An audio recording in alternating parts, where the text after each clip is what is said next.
When Jesus is brought before the governor, Pilate makes a major miscalculation. It's mentioned in all of the Gospels that Pilate had a custom where every year around the time of the Passover, the governor would throw a bone to the Jewish people, and he would grant amnesty to one of their compatriots.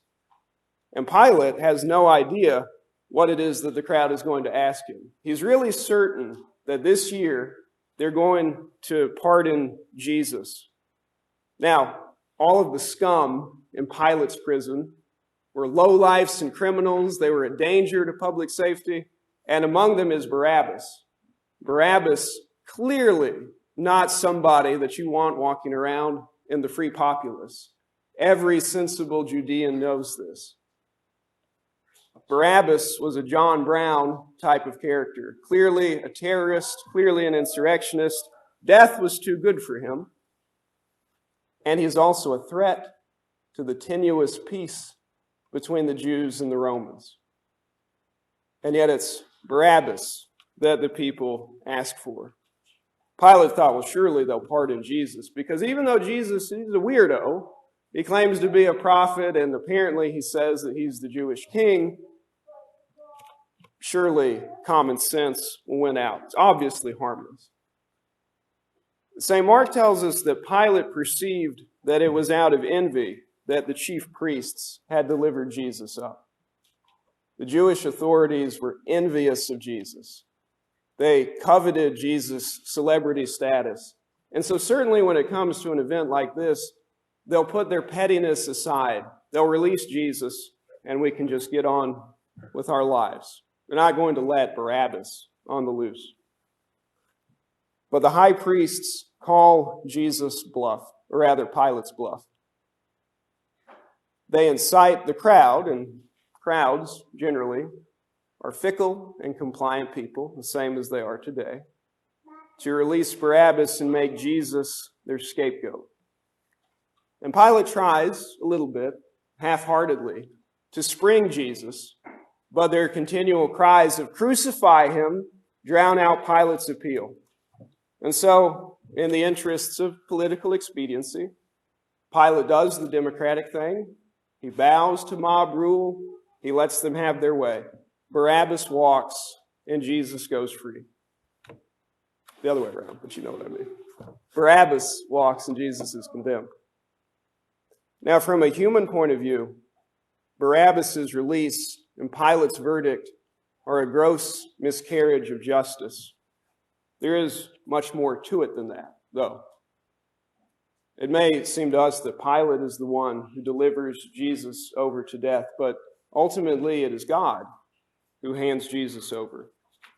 If you read the story of the Passion in a merely human way, it certainly seems that Jesus dies as a substitute for Barabbas. And in a historical sense, that's true. But it's also true that Jesus doesn't just die in the place of Barabbas, but Jesus dies in place of us all. We all stand guilty and condemned like Barabbas. And we know that Jesus is not crucified simply in Barabbas' place, but in place of all sinners. One of the hidden ironies of the Barabbas episode is the meaning of Barabbas' name. It's Aramaic. It means son of the Father. Barabbas is the son of the Father, according to his name. And could there be a more marked contrast between the two prisoners? Barabbas was a murderer. He was a terrorist and an insurrectionist. He'd taken up arms against a human government. And then you have Jesus, who is preaching a greater kingdom and is always peaceable, except for the business in the temple, But the temple was his property. Jesus can do what he likes with what belongs to him. But Barabbas is the rebel. He is the one who follows his father, the devil. Jesus tells us that the devil was a murderer from the beginning. And in contrast to Barabbas, Jesus is the true Son of the Father, the Son of God. He's righteous and holy and innocent and pure. And Barabbas walks and Jesus is condemned. We are all Barabbas. were rebels against God, deserving of his temporal and eternal punishment. And yet the sentence of death falls on Jesus. And as I said, from God's point of view, this is not a miscarriage of justice. Because in God's court, this is what God is willing to do in order that he might take us and he might make us all true sons of the Father.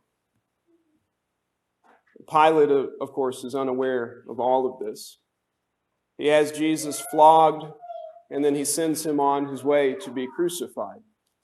And it's at the cross that Jesus takes the place of all of the sons of the devil in order to rescue them and to make them his brothers, make them the sons of God. Jesus takes that condemnation in order that we might partake in his glory. St. Paul writes of this glory, and he says, "It was fitting that God, for whom and by whom all things exist, in bringing many sons to glory, should make the founder of their salvation perfect through suffering. For he who sanctifies and those who are sanctified all have one source. That is why he is not ashamed to call them brothers, saying, 'I will tell of your name to my brothers. In the midst of the congregation, I will sing your praise.'" Jesus is not ashamed to call us brothers, because what he has done by his death and his agony, he's done in order to make us to be who we are supposed to be, to make us to be the sons of God by his suffering.